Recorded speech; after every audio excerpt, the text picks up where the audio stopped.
Guys, welcome back to another episode. We can use our clappers again. We haven't used these in a minute. Welcome back to another episode of Common Ground. I'm your host, Alex Gettlin. I'm your very pregnant host, Rachel LaForce. We do this every Monday morning at 10 a.m. Pacific, 1 p.m. Eastern. We are comedians. We are married. We are here to entertain you guys in exciting news. We are actually married. On the marriage front. So to recap real quick, if any of you folks don't know, but you've probably heard us talk about it on this episode. So with COVID and everything else being chaotic last year, we went ahead, had a really small, intimate ceremony. It was great. And we were trying to get our marriage license, and we were going to go to the courthouse, and that was a confusing shocker. Something run by the government is inefficient, right? Who would have thought? Anyway, so okay, stay on task. So I found via one of my friends on Instagram posted this, which is an example of like, if you see something good in the world, share it because this is great. And through a friend posting, we found this service called Couples License. And effectively what it is, if you want to have like an intimate wedding ceremony and you don't want to deal with all the hassle of going to the courthouse, this woman, Sheila, such a gem. I mean, such a delight. She handles all that for you. So anyway, we went to this last October, I believe, got all the paperwork figured out. Our officiant, Chuck Lira, Chuck, we love you, but you almost blew the pooch on this one. Signed. No, not almost. He did the first go around. Because now that it's resolved, I can give Chuck shit. He, was petrified. I think he thought I was like never going to be his friend again. So Sheila also, what she does is she gives you 2 different sheets of paper so that you have a kind of like a rough draft, right? So she's like, make sure have your officiant fill this one out first. Yeah. So that you don't mess up the document that goes to the city, because if it's messed up in any way, it won't work. And fun fact, that is exactly what happened with us. And so, so Chuck filled out the first one, aces. He nailed it. Second one, oopsie, big oopsie daisies. Big mistake, huge. So we send it in anyway. Of course, then it bounces back. And so then, then I had to send it to Chuck, who was he lives in Chicago, have him refill it out. Then he had to send half of it back to us. The other half went to the county. We talked to Sheila. We're like, it's coming back to you. Let us know. Then we don't hear anything for like 3 months. But last night, when we checked the mail, officially in our inbox, or like actual mailbox, not digitally, was the signed, sealed. Are you okay? I'm just, okay. It takes me a minute in the morning. So we are officially, legally married, according to the state of California. We have a marriage license. How's it feel? It actually... You got a little emotional. Well, I'm pregnant, so, a pickle commercial. I'm like, oh, they loved pickles. That family loved pickles. But yeah, I did, because I was like, oh, it's actually, because the whole time it's still been like, oh, we're not actually married yet. We're not actually married yet. And I was like, oh, whoa. So it did. There was something very apparently official government documents, which I've always been like, I don't care what the government thinks. Well, no, but it is important to be illegally married. So yeah, but I'm saying if you want to be, that's what I was saying. Like sure. I've never been a person who I'm like, I have to be married in the eyes of the county. Like I didn't care. And now all of a sudden I was like, oh my God. Mostly I think I really got emotional because I was like, oh my God, all of the hours I imagined us having to put into our to-do lists over the next 2 months to either A, track down this license and or have to get remarried. Like, because I was already looking at like white maternity dresses online, because I was like, if we're going to do it, we're going to do it again. Yeah. Well, I'm glad we didn't have to do that. It's done. So it's done. So we're officially married. Okay. So there's a lot of stuff we could jump into today, but there's a lot of serious stuff in the news in the world right now. I don't want to focus on that because, let's keep it light and fun this morning. Now, what's that face for? Well, I was like, oh, like people on Instagram? Oh, yeah. Let's do that first. Yeah. So share with the world your... Listen, I go back and forth about this, okay? Because, I would not consider myself a social justice warrior, but I'm sure plenty of people who are listening to this, perhaps get annoyed by my, leading the charge and carrying a flame for emotional intelligence, but also like, I don't care what you think. But I could see how people could... Shots fired, by the way. I'm just saying, you know what I mean? But I could see how a lot of people would potentially rope me into that group. Sure. And I appreciate people wanting to offer reminders for people. And I do think, and I've said for the most part, I've been so grateful for people if they comment on any of my, public posts, that for the most part, so far, they are these like gentle reminders, right? But it's also like, and I don't know if it's just like my ego where I get frustrated, but sometimes I'm also like, are you just doing that because you want people to know how woke you are? Of course. Like, yes. And like maybe this is my own judgment too. And I already had this thought, and then I was like, I don't know if I should share this out loud. But I think it's a comment I can stand behind, which was like, if it's somebody who is a person of color and they are commenting to go, hey, gentle reminder, all day long. You want to know why? I have not had your life experience. Sure. So to me, they're literally going, hey, just as a reminder, like, we appreciate your share, but like, here's also something other people experience. Okay. When other white motherfuckers, you know what I mean, who like live in San Diego, and eat like all organic, are like reminding me about the trials of what it's like for other people in America. Right. I don't know why. Well, what happened? Well, I'm not going to say specifically because I don't know if this person listens to our podcast. Fair. But it was just interesting. Got to walk that line, I mean, don't want to lose those listeners. But you know who you are. You know what I mean? I'm like, I don't care what you think, but also download my podcast. Okay, so. But I'm just, the sentiment, it doesn't matter. But sure. It's just more. But it wasn't like Bobby from before when that. No, but that's what it annoys me more. Like the Bobbies of the world, or the like, like the blatant trolls. I'm like, dude, beat it. Like, to me, it's so comedic. It's more, just where it's like, hey, gentle reminder. Like, and I want to go, oh, gentle reminder. Like, did you read the post? Like, it's very clear, like the people that I'm calling out. Like, I feel like it was a very clear post as to like what I was bringing, what kind of awareness I was bringing. So I debated whether I was going to respond, but again, I think this person was really actually thinking that they were, Was this a DM or a comment? Comment. Go on Rachel's Instagram right now. Find the clues. Solve the mystery. Go look at her post. If you think you found it, screenshot it, send it to us. We'll talk about it later. No. I think this person is probably a wonderful person, and I appreciate them following me and all of those things. And so I just and normally I kind of pick and choose of when I'll respond back, and sometimes I just put a heart on it. So I'm like, I'm not going to respond to that.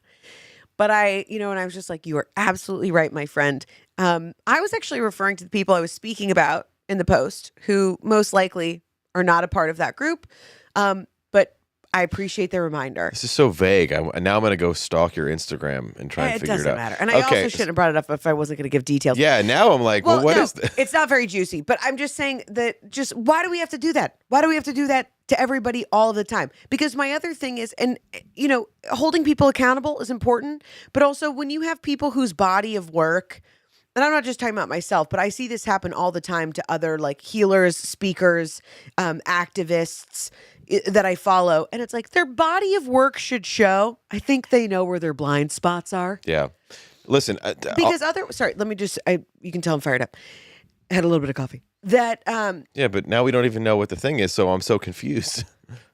I mean, I can read it to you, I guess, specifically. Just tell us what your post was. At least do that, because now it's just like, well, what are you saying? No, sorry, I didn't think it was going to be that. Anyway, I was just... You're the one amped up.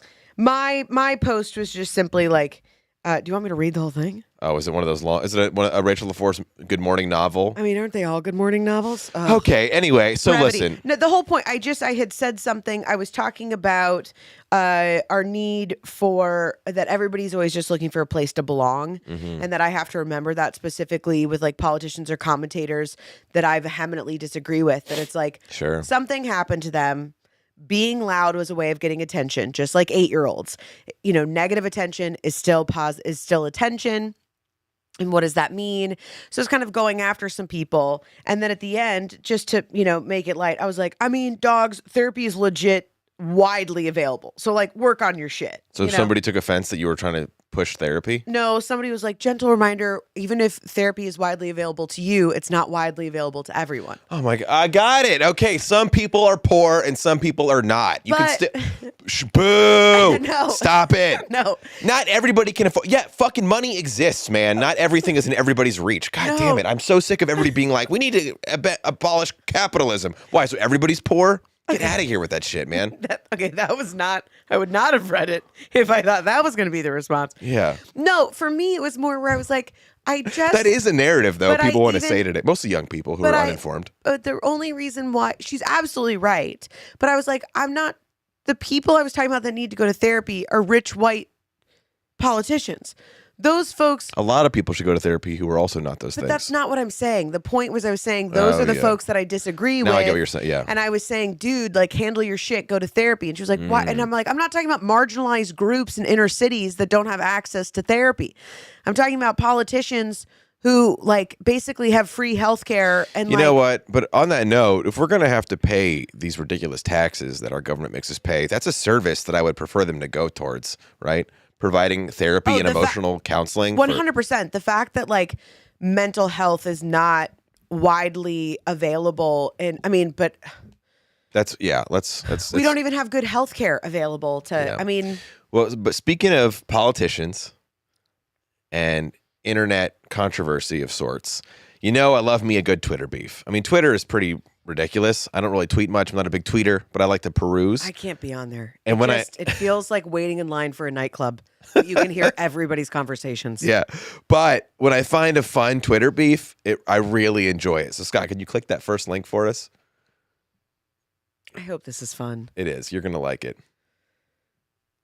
Amazon keeps trying to troll U.S. Congress members in perplexing new PR strategy. All right, so have you heard about this? So Bernie Sanders and Elizabeth Warren are in a Twitter beef right now with Amazon. So, yeah, here, read this first tweet from Elizabeth Warren and then the response from Amazon. Giant corporations like Amazon report huge profits to their shareholders, but they exploit loopholes and tax havens to pay close to nothing in taxes.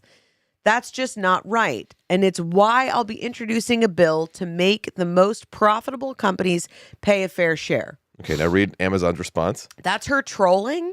Well, hold on. Okay. Yeah. Amazon News.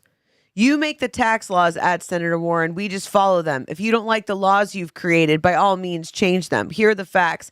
Amazon has paid billions of dollars in corporate taxes over the last few years alone.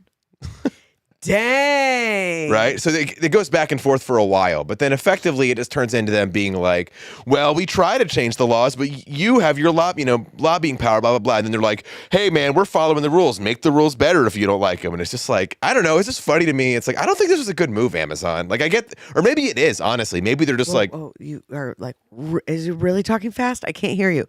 Slow down. Keep going. Scott. No, he said he can hear you. Yeah. Am I talking too fast? Yeah. No, he can hear you. Yeah. He's got more years on you, though. Okay. All right. So keep going.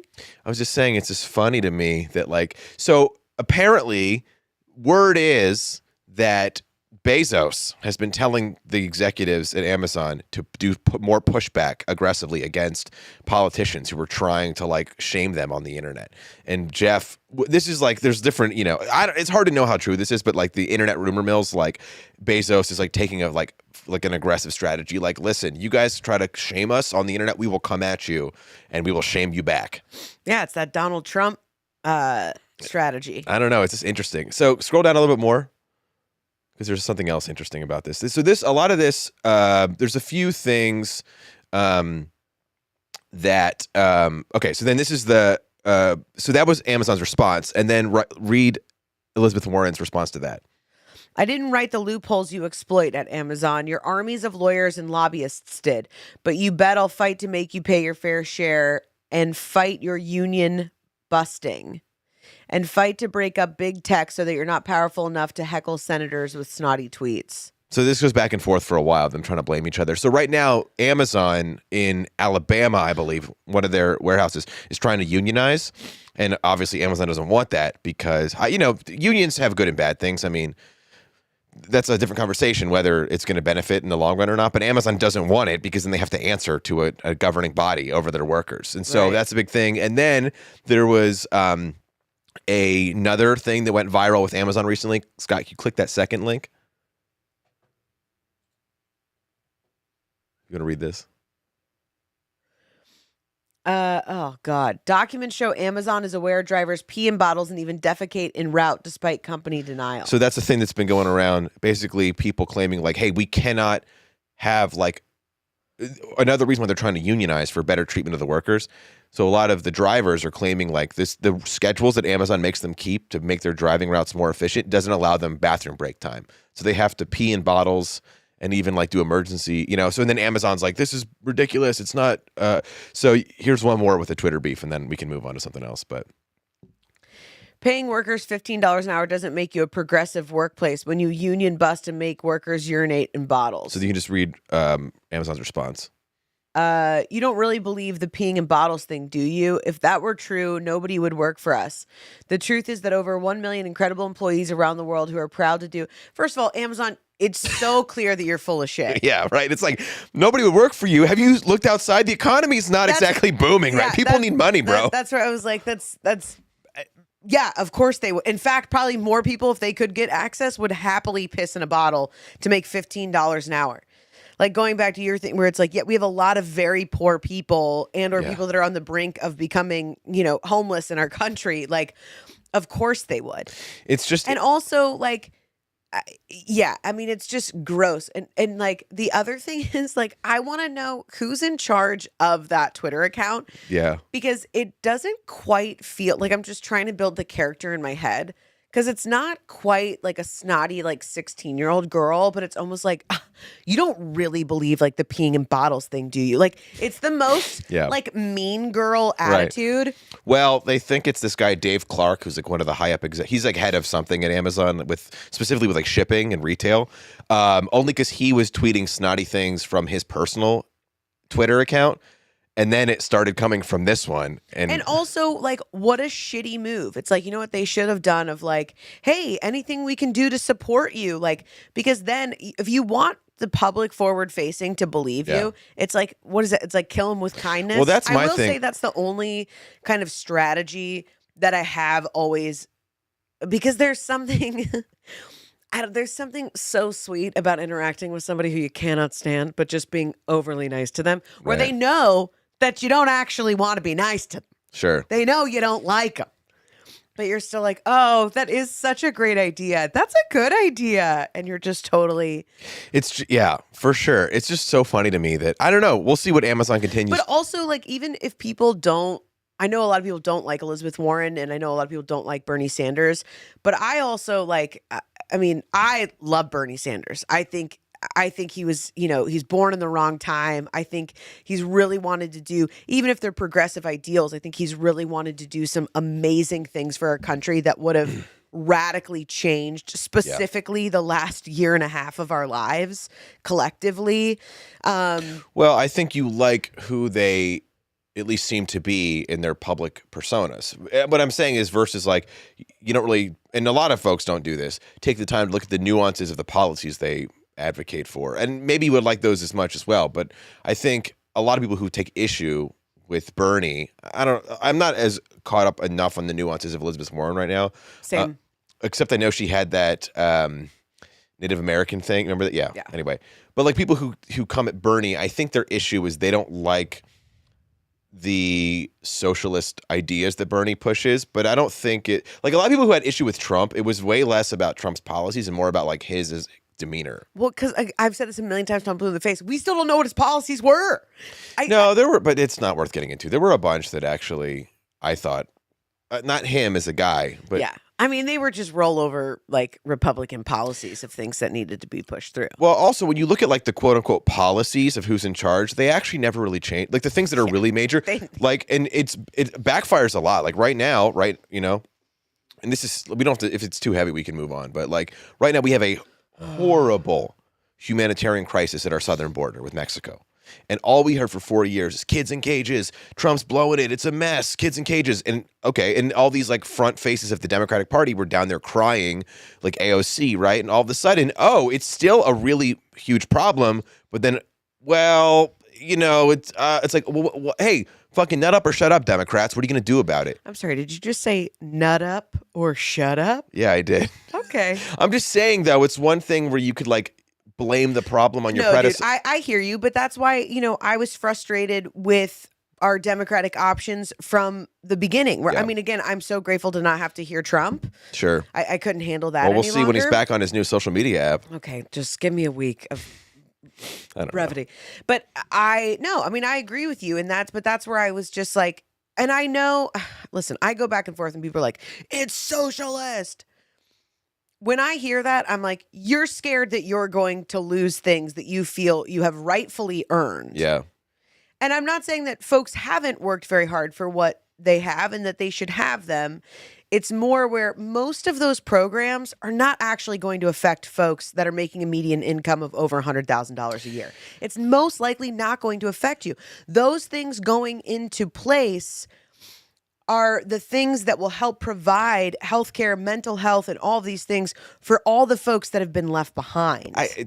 There's both. It does. It's not going to affect folks any more than the premiums people are paying right now on their independent health care or, anything like that. Because when you're making that kind of money anyway, you already have options. These socialist programs that would be put into place are really there to be able to give folks that have, that are at the poverty level or right above. Yeah. It's to be able to give them kind of like what my friend from Instagram was gently reminding me of this morning, of providing resources for them that folks like you and I can afford to pay for out of pocket. I understand that. I think I'll just give one kind of interesting take to consider for like my more libertarian angle when I try to look at things. Which nut up or shut up. You're never gonna let me live that down. It's good. I think it's a good quote. I can't wait till we get to go on the road together and I can be like, you guys, you know him, you love him. If he nuts up, he shuts up. Please help me welcome to the stage, Alex Gettlin. Everybody put your butts up. And then stand up, standing ovation, please, butts up, nuts. Yeah, okay. If you look at some of the parts of society that the government has come in and done the most intervention on, higher education and healthcare, what have we seen since they've gotten involved? Rampant. The cost has blown out of proportion, and just like it's something completely different. And I was talking about this. I have a retort because I've heard you say this a few times recently, but finish for folks that don't live with us. Something completely different, right? Like 50 years ago, a television was this like luxury item that was like, it would cost like $10,000 today equivalent to have like when the TVs first came out. And then just through like natural like market forces, supply and demand, innovation, et cetera, and like virtually anyone can afford a TV now, unless you're like really homeless. But if you have a little bit of money, you can get some TV for your house. Now, a TV is not an essential good, obviously, but it's just an example. So I know it's not a clean comparison that, if just over time, the market naturally tends to correct itself when there isn't a bottleneck, someone like an Amazon who controls everything, and there isn't like massive just government intervention that runs out of control. What was your response? No, I was just going to say, so again, a lot of the reason why it's also that the government is making money off of these for-profit, there's not a separation between, we think there is, but there's not, between these colleges that were like and universities where the money has gone up completely, right? Because our government is involved now. Same thing with our health insurance companies. So there's money coming in one way and money going out another way. So they're not actually totally separate entities. The university system is going to implode in this country very soon. I think, I'm calling it, within the next decade, we're going to see probably half of these universities in the country just collapse onto themselves. Perhaps. They could adapt by way of Netflix, or they could go by way of Blockbuster and implode. I just don't think that the cost they're asking for, like our generation was sold this bill of goods that was like, hey, listen, if you want to get a good job, you better go to college. And now we're seeing 1.5, almost 2 full generations of Americans. Some people, their college degree helped them. But for both of us, like, I don't think we regret going to college, but it certainly didn't help set us up to get like a job waiting for us. And I just think more and more people are going to be like, yeah, why would I spend like anywhere between $20,000 to $50,000 a year to get a BA in Well, I think history or something. I think it's about for me, it's about being realistic. I mean, I went to school for theater and I made that choice because, my parents were pretty much like, whatever you want to do, and we did where like my mom paid a third, my dad paid a third, and I paid a third, right? That was like our agreement. And so it actually made it somewhat more affordable, right? Because you're not paying out, $100,000 in one sitting or something. But, and I'm still paying on my student loans.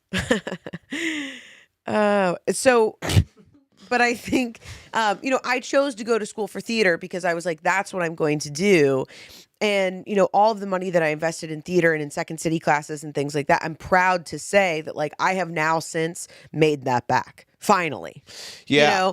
But I understand what you're saying. I also could have just moved to Chicago, taken classes at other places, and done just fine. I mean, the class that I remember loving the most from, being at Columbia College was the class that I took where I got up and I was probably so drunk still and hungover, was a class just on the 1960s. And it was only one semester that they had the class, and it was like only 12 people in it. And it was at like 9 a.m. on a Saturday. But I wanted to take that class and it was phenomenal. But other than that, I'm like, I don't really remember any of like the core curriculum classes I had to take. Wow. Like even some of the electives and stuff, I'm like, I mean, it's also been a minute, I'm very young. So, but yeah, I mean, I hear you, but let me circle back and we can jump back to the collegiate conversation if you want, which was simply to say, do I think that Bernie or these socialists that's the other thing is like, I don't actually like the term socialist because I feel like it's so diluted now in negative connotation. Sure. We're not actually talking about what these programs would be and how they would be implemented. Anytime you're going to roll out something for the first time, it's like we saw with Obamacare, it's not going to work. I mean, think about all the things we've done for the first time. Yeah. And you get done, you're like, wow, I would have done that wildly differently, right? Like, and especially when you're doing something on such a large scale. Mm-hmm. Unfortunately, the American public, and I would actually say, now I'm speaking as fast as you. You've rubbed off on me. I think you rubbed off on me. Hold on. Let me fix your thing because you keep bumping it. Oh. I can hear. Do you want me to vamp? Do I need to vamp? Ba-da-ba-ba-ba, vamp. Ba-da-ba-ba-ba. It was just the XLR cord when your arm was hitting it, and so it makes. You had to check your phone, really. 5 seconds of. I wanted to see if my friend responded. Oh, okay. All right. Because I'm hoping they read my comment as also just being gentle reminder. Mm-hmm. I do. It's so funny, though.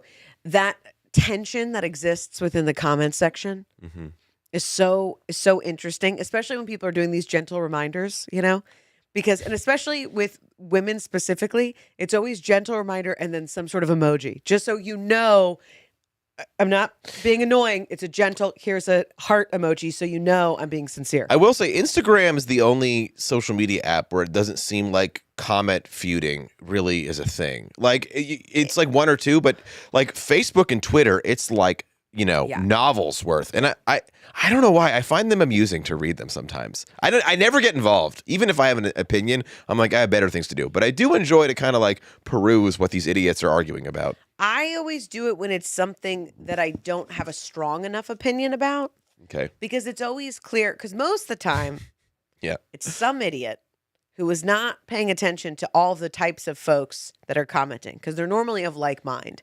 And some idiot will come on there, some village fool, and make a comment in opposition, and then it becomes a pile-on. Right. And then my favorite is when they're still trying to get their and I'm like, this is not a public forum where people are going to hear you out. Are you not understanding You know what the best is? When someone thinks they're about to dunk on somebody and there's typos in their comment, and then it's like, dude, if you can't even use proper spelling and grammar, like there's no way. Well, that's still my favorite where, somebody says something and then they just respond back with the correct one, like there's just chef's kiss. You told me to not keep moving this. Because when you hit the XLR thing, you can hear it in the mic. So it's... I see. Yeah. And you edit our audio. I do. I do all the work. But I'm just saying that the whole thing about Bernie was simply to say, I appreciate somebody who is that fearless in our government. Sure. Because there aren't enough voices like that. It's like, I don't feel like he has really flip-flopped significantly on any, stance that he's taken. I feel like he's been very clear with what his mission, mission and message has been from the beginning. And so whether you agree with the guy or not, I think there's something very noble about that. And also something where it's like, great, then if you don't like him, at least you know what you don't like. I mean, sometimes that's difficult, when you educate me on either Republican senators or people like this. And, and again, I'm no longer looking at things as Democrat or Republican. I'm looking at, are you full of shit or are you full of bullshit? That's where I'm at, Okay. Well, I'm just saying, what's the difference? Well, because I think some people are like, well, if they're a Democrat, then I agree because I'm Democrat. And I'm like, that's why we're here, because everybody's just blindly voting for their team rather than really paying attention to who these folks are. I mean, I also get it. You are incredibly well informed, and it's a lot in our house. You hear that, America? So I understand that the average person does not have the time and or the thing is, it genuinely interests me. Like the same way a lot of my college buddies do fantasy sports and things like that, which I just could not care any less about. I mean, I would much rather be napping and have you come in and go, "Hey, did you see this article?" I'm like, "Honey, I'm napping." Okay, well, when you wake up, I would rather it be that than "Hey, did you see? They won," or something like that. I would much rather the discussions in our house be about things going on in the world that are going on in the world and affect people. And it's also been really good because it does educate me from facts and figures. Because obviously I come to the table from a place of what is right for humanity. Sure.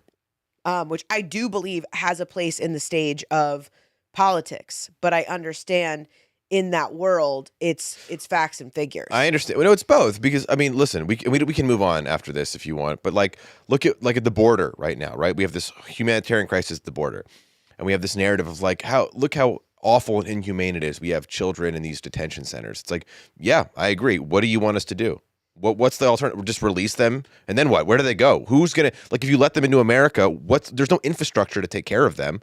You could send them back to Mexico. They risk hell and dying in the desert to get here. I don't know what the answer is. So it's what's quote unquote the not human thing, but the sympathetic or compassionate thing. The humane thing might not always be an option. So it's I'm just saying is, does that make sense what I'm saying? Yeah, I agree. I agree with that. I mean, and a lot of the reason that we're still seeing that is we are still making immigration something to rile up voters. It's about voting power, and it's not about immigration. Okay. No, I'm saying that it shouldn't be something where every year it's here's my idea, here's my idea. We're making it a voter base issue. Sure. We're not making it about long-term investment of what can we do? What are the distinctions between people, that are coming here because we've created a drug war so insane over the last 50 years that now Mexico is so dangerous that these people are risking their lives. I mean, there are mothers, I think about now where it's I yell at people in other cars for speeding, and my baby isn't even, Earthside yet. I could not imagine bundling up 4 children in the middle of the night with just enough food to make it, if we make it there, and then for people to look at them and go, they're going to steal my jobs. No, that's ridiculous. Fuck off. But I'm just saying that narrative still exists. Sure. Because we're not talking about why these people are here. Because you want to know why they're here? Because of a problem that we created. And it's a problem that we didn't solve. It created more problems. So it's a multitude of factors, but the drug war is a very big one. Yeah. So, yes, it's because we haven't implemented, okay, what are we going to do? What is the distinction between what do we really say is an illegal immigrant? And I understand, yes, if people come here, but that's the other thing. We need to make it easier for people to integrate into our society and then pay taxes. I mean, if that's the issue of well, I don't want them, they're using all of our services and they're not paying taxes, to Amazon's point, then make better laws, y'all. Figure it out. Sure.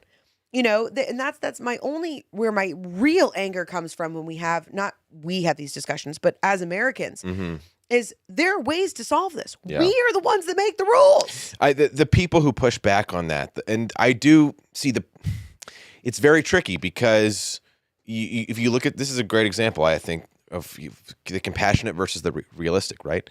So the compassionate side is like, well, they're humans. Don't they deserve to be able to get a decent quality of life? And it's like, yeah, of course, especially if they're kids. Absolutely. Right. But then the other side of that is, well, if you make it where if you get here, even if you come in illegally, we'll just integrate you into society. And then you're going to open the floodgates for everybody's going to want to come here because America is better than most other parts of the world, especially parts of the world south of here. Like in terms of, so then if it's like, then the question becomes, is that, and then you could argue, well, who cares? Like, let everybody here. Is that sustainable?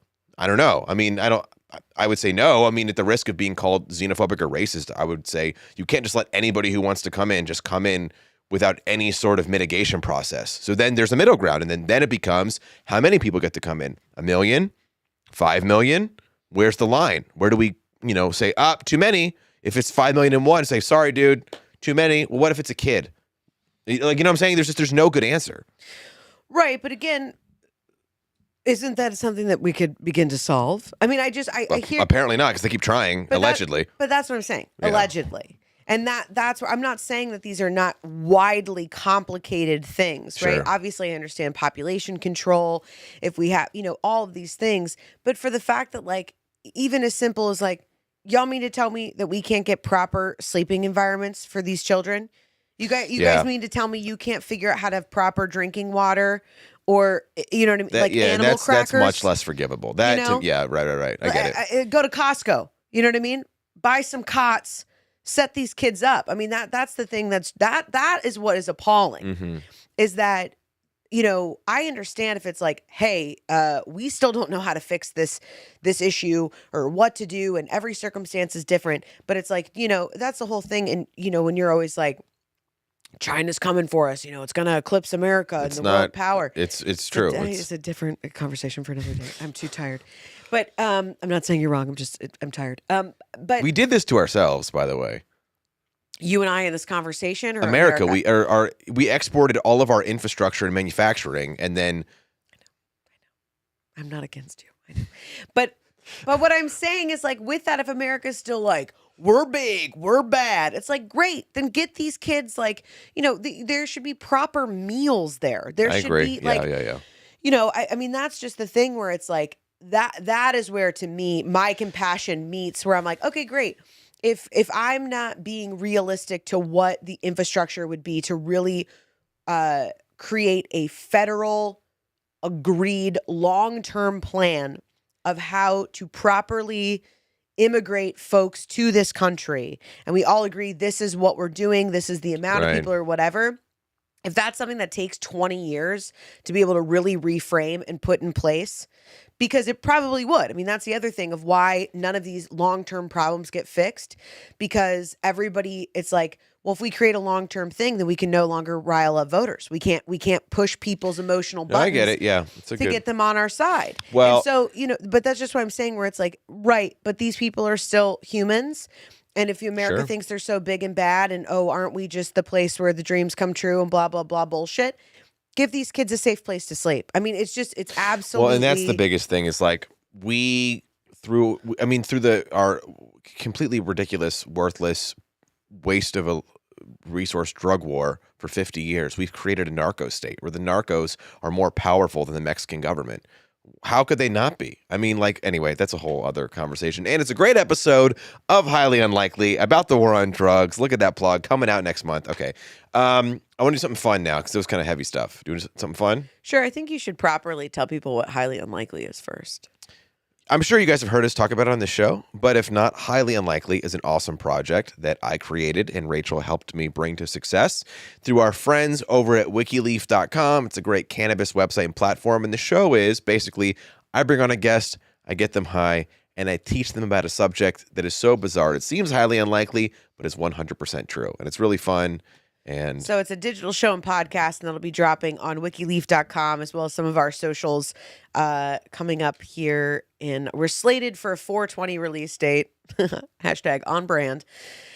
So yeah, we'll be bringing all that, but it's going to be it's gonna be great. Yeah, it's really fun. If you like infographic shows, stuff like that, you're really, really going to like it because it's super, super funny and also like crazy informative. But one of the episodes that we did was on the war on drugs. Yeah. So Okay, so now you want to do something fun? Yes. Okay. Right? Is that cool? I think we did the heavy stuff for a minute there, and then Yeah. No, I mean, it's, Monday morning, it wakes me up. You know what I mean? So we used to do this segment on the show called "Should We Buy This for Our House?" and we kind of put it on hiatus for a bit because it got a little bit too like we would abruptly end good conversations to like squeeze the bit in. So I didn't really make it a priority. But every once in a while, I find a gem where I'm like, wow. One, I can't believe this is really for sale. And two, I would love to see Rachel's take on if we should buy this for our house. So, Scott, can you click that next link for us there? Oh, my God. Miller Lite puts bar smells in candle to support service workers. All right, first thoughts before we dive in. If I was still drinking, I would 100%. I would actually maybe get those. Okay, so this is the smell of a dive bar. What does that smell like? Well, this is a press release from Miller Lite. So read the here we go. Okay. There's something about the smell of a bar. It conjures up memories and establishes a time and place. And it's been near impossible to experience across most of North America during a year of lockdowns and on-premise closures. With the return of normalcy in sight, Miller Lite is celebrating bar fans' anticipation by bringing the distinct smell of bars home with a limited edition candle collection. Coming in 3 scents: Dive Bar, Beer Garden, and Game Day. The candles are a lighthearted way to celebrate the reopening of bars and restaurants across the U.S. and Canada. Wow, honestly, I'm surprised they didn't do this earlier. Here's a quote from their associate marketing manager. "We know people are so eager to be shoulder to shoulder again in a bar like it used to be." Oh, I just got anxiety. It's your nightmare. Oh, no thanks. Okay. In an environment that we're in right now, Miller time can't happen in the bars we love. So we're bringing that experience to our drinkers as much as we can so that they have that Miller time feeling at home. Okay, wait, I want to hear what these scents are. They're only $20. Should we get them? I think we might have to get some for the house. I mean, I'm sorry, but I feel like first of all, like, we barely do any drinking in our house, nor are we big sports people, but I think that's hilarious. People come over, they're like, that's a really good, is that a tobacco candle? Actually, it's called Game Day by Miller Lite. It's Dive Bar. I do appreciate that they said all of the proceeds are going to go support the United States Bartenders Guild. I didn't even know that there was a guild for bartenders, but it makes sense. It's a nonprofit that supports bartenders and other service industry professionals, as well as the Canadian hospital industry. Interesting. Oh my, guys, buy these candles. Let's read this. Dive Bar mixes scents of musk, tobacco, pine, and yeast. Wow. To conjure dim lights, a feint of glass clinking, and the sinus clearing sensation of a puddle that somehow exists indoors. I'm sad I didn't write that copy, and I'm in. Beer Garden features green moss, warm pretzel, cracked wood, and sunburn to evoke a day spent outdoors. Wow. Tropical sunscreens. Interesting. And then Game Day scents are salted peanut, jalapeno, cracked leather, mixing top notes of the most ordered bar snacks on Game Day with a subtle power. I would have just thought Game Day smelled like a BO sweat. Well, no, I was just gonna say like a hype shot. So just like that's what we called them at the bar I worked at.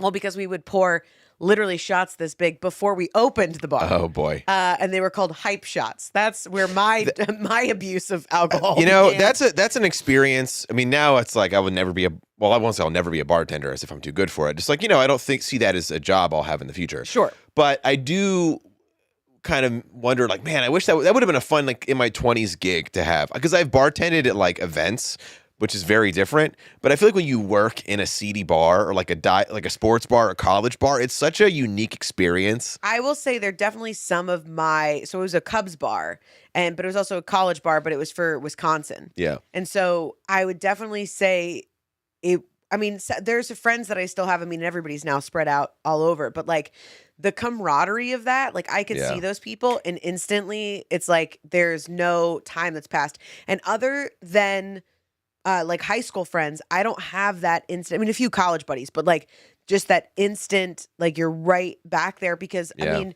you were in the trenches. I remember one time I got glass went through the bottom of my shoe and we were so slammed. And so I went downstairs. My manager helped me get it out, wrap my foot, and I went back up to work. It was like, there you go, dude. That's what you're doing. And I was probably, 4 shots in because that was the other thing. You could drink on the job, but you always had to check and ask your manager if you could take a shot because they wanted you to encourage people to drink and stay. Wow. I thought it was just like a don't ask, don't tell thing. Like if you don't like, it's like you can drink, but I don't want to know about it or see it. Oh no, the hype shots were the first part. So a hype shot it was a rocks glass, and then you would do, like Jameson or Jaeger or whatever, and then you would fill up the whole thing with Red Bull. So that's how you would start the shift. Like we'd have a pre-shift meeting. Everybody would go to the bar, and then you'd clap like this, and then you'd take your hype shot. That's how you started your work day. Dude, imagine that. Amazon, take notes. That would be way more fun to work at your shitty warehouse. That's not fair. I don't know if it sucks in there, but I'm assuming it does. I mean, and luckily, most everybody has come out the other side, and everybody. I think I was.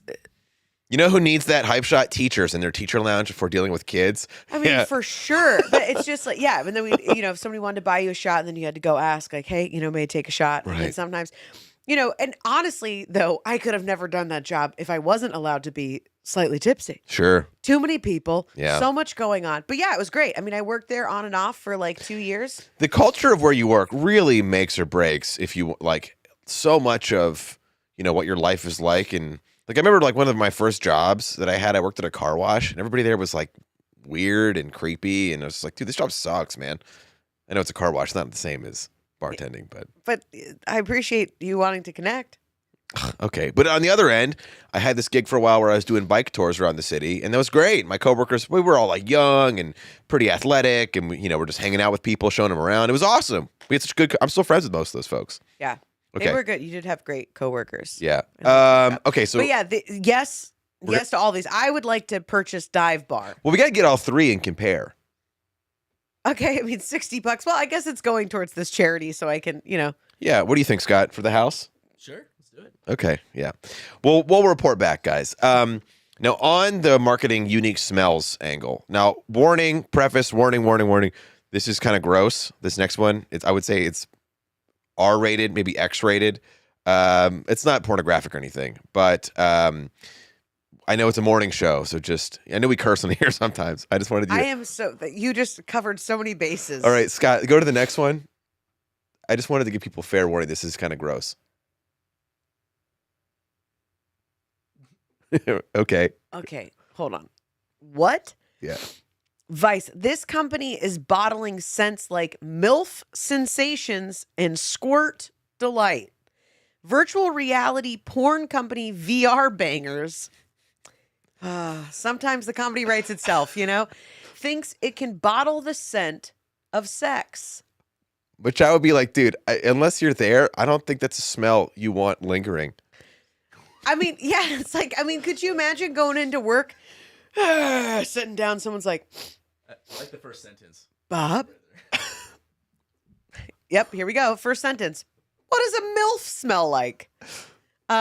This is the kind of question we are forced to consider because of Smell VR, a VR headset that combined with something that looks like a scuba diving mouthpiece. What? Yeah. So people are trying to up their VR experiences, and one of those experiences some folks want is pornography, for that's your thing.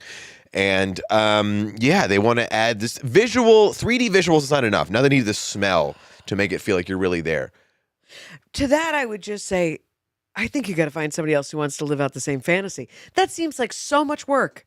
Well, that's not popping up to get it all set up and yeah, like I would think that for most people, the allure of porn is kind of like a drive-through car wash. Yeah, where sure. It's like there's not a lot of thought that's put into it. You have an urge coming on, or you can't sleep, or whatever. All the reasons that people like to have fun with themselves.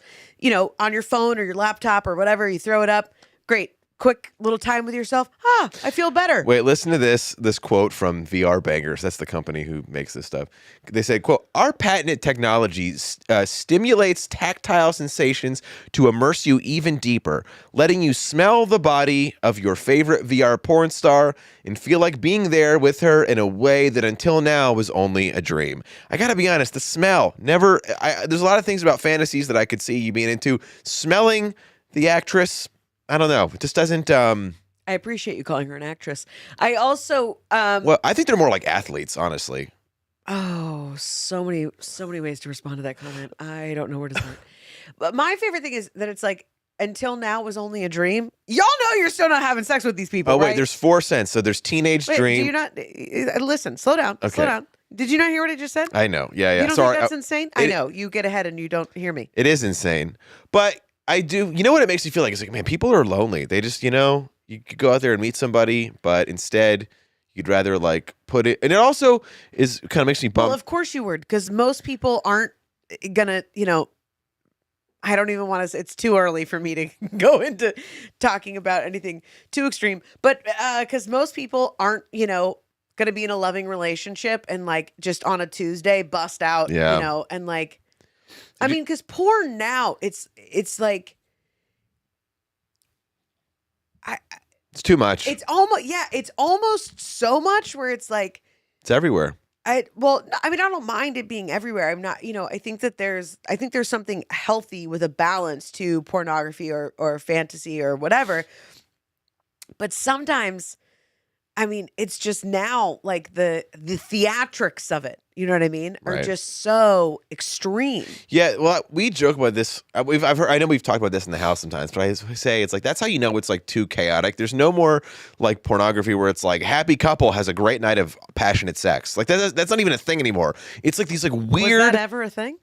Yeah, I'm sure in the early days it was like a scenario. I'm saying the scenarios that exist now, or even like then it went to like naughty student and teacher. It's like, okay, like little risque, whatever. And then now it's like stepmom gets back at her shitty husband by fucking her stepson at the pool, and the pool boy comes in and he films it and texts it to the. I was like, what? This doesn't happen. Stop, dude. This is absurd. Too many weird scenarios. This is never gonna happen. It's ridiculous. Anyway, Well, yeah, I mean, and then I could go into the whole thing about like why it's like very dangerous for people who haven't engaged sexually yet with other people. There are dangerous people who have stepmoms too. No, I just mean, oh, that's funny. Wait, this is the weirdest part. Okay, so the 4 cents. First one, weird. Teenage dream, squirt delight, MILF sensations, and happy ending. Which I think happy ending probably just smells like a massage parlor. Oh. But teenage dream, that's not a scent you want. Is that just like the scent of like, Tommy Girl or something? It's probably like that, like fruity chapstick stuff. Oh, it's weird, right? Yeah, it's weird. The only one that would be funny, I think, is MILF sensations. Because squirt delight, that's what MILF sensations is funny. Oh, why did this we will not be buying for the house? By the way, why did they even have to put this sentence? Then we got to move on. I think we've lost everybody. The sentence is anything with squirt, which is in quotations, in the name probably smells like vaginal fluids. But even that varies from person to person. So what does MILF sensation smell like? Yeah, this is, people were paid a lot of money. Oh, to come up that with one this. says, does teenage dream smell like a basement? What does that mean? Oh, all right, we got it. And then at least one of the, okay, anyway, all right, we're done with this. So yeah, I thought it was funny. All right, well, we're almost at an hour. Well, you got to end on something. You can't end on teenage dream and squirt delight. No one is going to download this podcast ever again. No, I know. Okay, so to bring it back full circle, I know we don't get too raunchy on here. We're not that kind of show, but that was funny. But no, listen. So we'll do a little personal life stuff, some interesting things. Not super riveting, but we saw your dad this weekend. Had a very nice visit to see your dad and your aunt. Feels really uncomfortable to start talking about my dad right after talking about those VR sport scents. Yeah, the two have no connection whatsoever. But so okay, when we see your dad, we go to church with him. What's up? I said thanks for clarifying. Oh, yeah, exactly. We go to church with your dad. Yep. We're not typically go to church people. When I was growing up, went to synagogue with my parents. But to me, like prayers are prayers. It's all kind of the same thing, really. I will say this though, I was very impressed at the. I don't know how to explain this. Like your dad's church is like a concert hall. They've got like VR, like jumbotron screens and like strobe lights, and dude, it was awesome. I was they like, call them mega churches. Is Yeah. what they call them now. I don't know if that term is seen as a positive term within the. I think there's a lot of connotation where people think of like those shitty TV televangelist pastors. Yeah. I didn't get that sense at all from your dad's church. No. But I was just like really impressed with the guy, the pastor, I think is what the title he uses. The pastor was telling a story about a gentleman he had a friendship with who grew up, got mixed in with some white nationalists, really troubled life, found God, cleaned his life up. Now he's like a youth pastor with the church as well, or some kind of guidance person. Close enough. Details are not correct, but you get the bullet points, right? But so he could have just told this story, but instead he was like on like a perfectly lit stage with like backlighting, and then he like told part of the story, and then the interview with the guy popped up on this like mega screen behind him, and he's like giving his like really well shot direct like a documentary interview. It goes back to the pastor, he chimes in and goes back to the video. I was like, man, this is like a really well produced church service. I mean, you can't ask all of those people. They're all, mostly upper middle class folks. There's a lot of money in that area. So you can't ask all these people who, or even anyone at this point where it's like Netflix on your phone. Like we are so used to high quality images. Yeah. Do you think you're going to go to church and listen to just like one dude standing up there? But that is what it is a lot of times. They're like, listen, we got to compete. Okay. We got to make this story compelling. I was impressed in the theatrics of it. I know you went over to look at the cameras when we were walking out. They were really nice. The camera guy was still there. I go, well, you can ask him if you want. They had like a camera on a moving crane. It's like that's like out of a comedy special. That's what Netflix uses to film comedy specials. It's 100% what they use. Yeah, but I was just saying because like I haven't been to too many church services. But here and there, I've with friends' events, I've gone to some, and I won't disparage anyone's faith, but some of the churches I've been to. Y'all are boring, dude. Very just not exciting. Some guy kind of droning on in an echoey old building, and it's like you need to zhuzh it up, as you would say. And so I was just CCV. Yep, that's the church. And I'm not a particularly religious person. Obviously, like Judaism is my faith of birth, and I like it. It's faith of birth. I don't know what you would say. I don't crack open the Bible and read it too often. I would say that you are culturally Jewish and value the text of Judaism. That's what I would think. Also, I don't listen. Are you sending a message for people to be nice to each other and work hard? Then whatever you believe in, that's great. Yeah. The stories are all equally silly to me if you believe them as the literal truth. Equally silly. Oh, what a flippant way to be like, oh, your religious text. Silly stories. It's like I have that joke in my stand-up where I won't I'm going to butcher it, but basically I say how it's odd to me that like some people to generalize who are like super religious, like roll their eyes at the idea of like someone being able to change their gender. And then I'm like, it could be dumb to you, but it's not any dumber than thinking a virgin birthed God's son. Like it's all to let people believe what they want to believe, man. Who cares? Right. I would say the funniest, I've always thought this particularly about upper middle class predominantly white churches, because that's what I grew up going to, and big churches, because like we would go home and visit all my family in Michigan. We still go to like the family church that we've gone to, for my whole life. Yeah. Like I always tell people, I'm like, I was born on a pew. I mean, I grew up going to that church. So my experience there, and you've been there too. Your grandma goes. Yeah, Battle Creek Friends, much different experience, right? Very nice, but like way more quaint. Yeah. Scale down. Much different experience. But these like mega it's like an artisan church. Sure, farm to table, if you will. But what's interesting about these like mega churches, I mean, and I'm telling you, like when we went to the 8:30 service, which for me to be like dressed and ready and had coffee and be somewhere by 8:30 doesn't happen very often. And so then all of a sudden it's like, boom, boom, shh, and then like these lights come up, Dude, it was like a concert. I was like, oh. But, if you want people to like be excited about the Bible, you really have to put in some salesmanship, which this guy did. Well, that's what I was saying. I was like, the interesting thing about these religious texts is they haven't had a lot of rebrands and people are still buying into it. Yeah. So, they're doing something right. But that's what was so interesting to me, because it was just like, oh, okay, good morning. And there's still, social distancing people out or whatever. And and I had kept my mask on the whole time and stuff like that. But that was the most kind of like music kind of concert situation I feel like we had been to in a long time.